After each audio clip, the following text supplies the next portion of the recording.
Hi, come on in. I'm going to show you some of the things you should be looking for as a buyer when you're buying a house. Obviously, we don't have to tell you this is the kitchen, but in the kitchen, you should be looking under the sink. Actually, in the bathrooms too.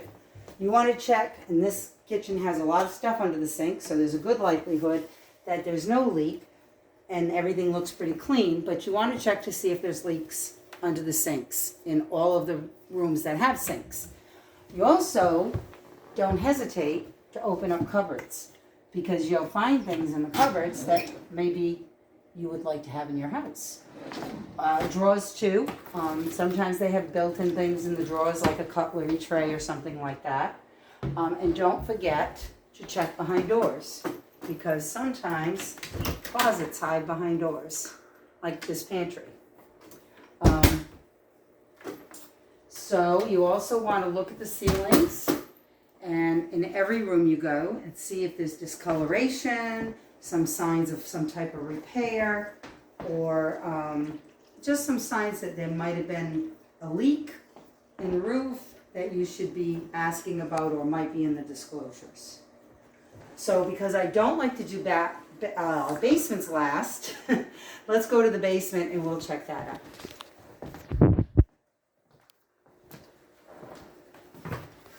Probably one of the most important parts of the house is your basement,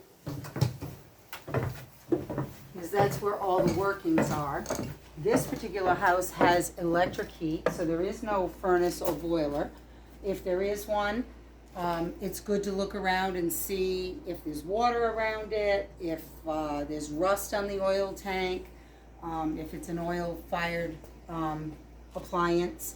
In this particular case, we're going to look at the electric. And also check plumbing when you're down there to see if there's any sign that water may have leaked. Most houses that have basements in this area do have dehumidifiers running. So one of the first things when you walk down the basement stairs is, how does it smell? Does it smell damp? And then look around for dampness, because a damp basement is not pleasant. It's not a great place to store anything either. So this particular all electric houses should have 200 amp service. Your amps are determined by the size of that wire, not the numbers that are inside of this.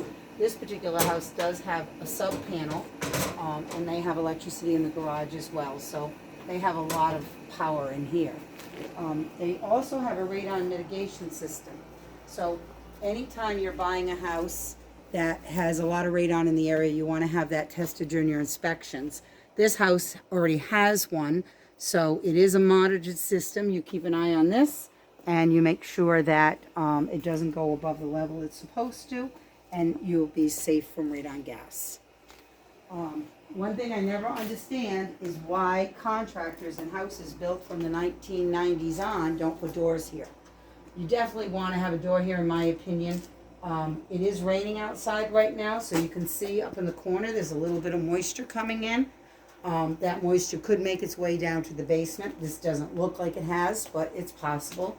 Also for security and for heat loss, and finally to keep rodents out, because they can get into these little cracks.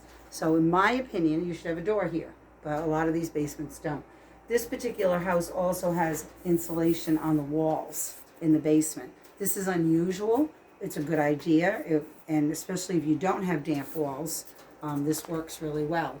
If you did have damp walls, this would start to get moldy and smell, so you can really tell in this basement that it's a very dry basement. Hot water heater, you want to check the age. If it's a lot of plumbers write the age that they installed it right on it. This one doesn't have it, but it does look new. These pipes are very important on a hot water heater, that they extend down towards the ground, so if there's a problem, the water goes down on the ground and doesn't come spraying out all over the basement. Another good sign of not having a lot of dampness is if you have a lot of fabric or cardboard in a basement, that absorbs odor a lot. And so if you have cardboard and fabric in a basement and it doesn't smell moldy or musty, then you know it's a fairly dry basement.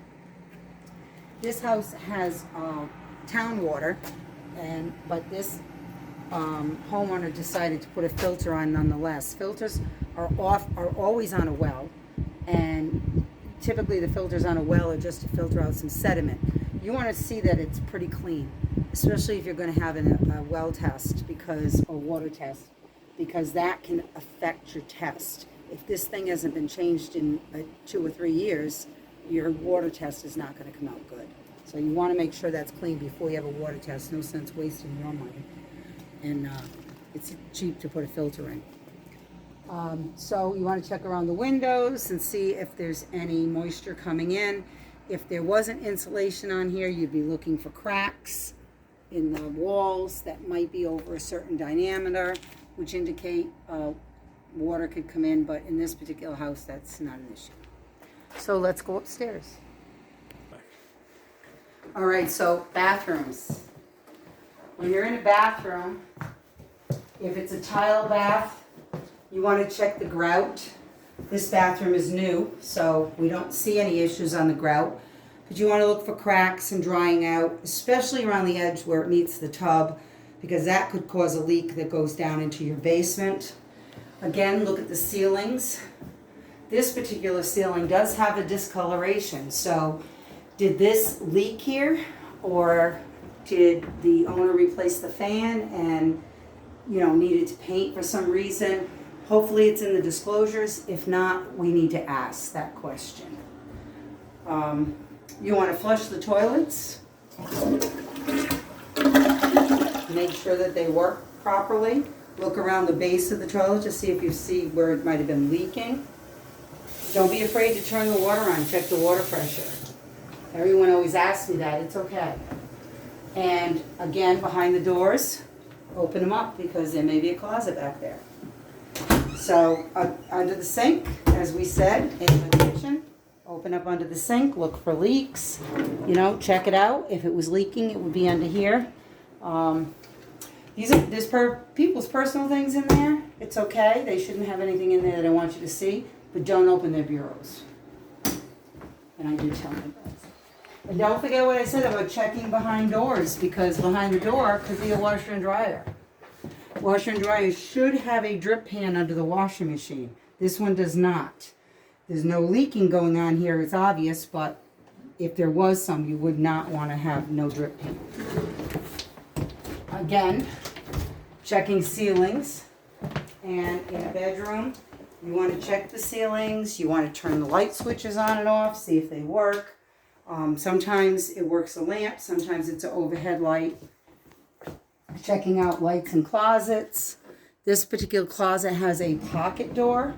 I like to open and close them just to make sure that they do open and close easily. Sometimes they stick a little. That may be just from a house settling, but you want to know what you're getting and if it's repairable. So that's basically how to look through a house. And we do have, one more bathroom in here. So in this bathroom, this one is a fiberglass shower one-piece unit. So what you look for in fiberglass is cracks. Luckily, these people are very clean. You don't always see that in the house. Try to look past dirt and mess and clutter. But faucets, handles, and also look for cracks in the fiberglass. Some old fiberglass tubs may have had cracks repaired. You can do that. It's okay. Again, ceilings and under the sink. And check it out for leaks. Flush the toilet. Run the water. And see if everything works the way you would want it to work. Home inspectors will do a lot of this for you, but it's good to find out some on your own before you even decide to pay for a home inspector.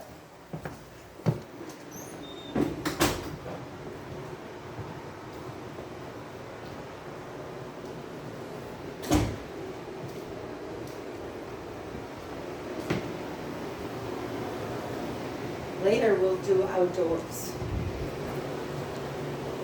Our next session. So that's it. That's how you look at a house.